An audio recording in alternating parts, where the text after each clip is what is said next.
يا أيها الذين آمنوا أنفقوا مما رزقناكم من قبل أن يأتي يوم لا بيع فيه ولا خلة ولا شفاعة والكافرون هم الظالمون.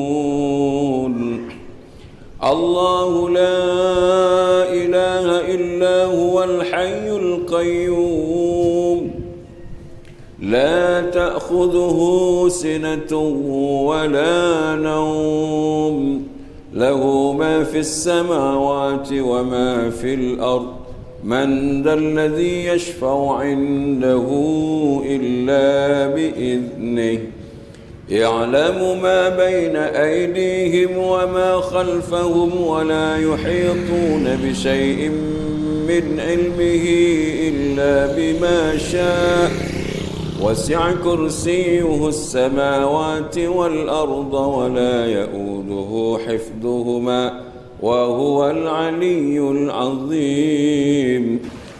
لا إكراه في الدين قد تبين الرشد من الغي فمن يكفر بالطاغوت ويؤمن بالله فقد استمسك بالعروة الوثقى لا انفصام لها والله سميع عليم. الله ولي الذين آمنوا يخرجهم من الظلمات إلى النور والذين كفروا أولياؤهم الطاغوت يخرجونهم من النور إلى الظلمات أولئك أصحاب النار هم فيها خالدون.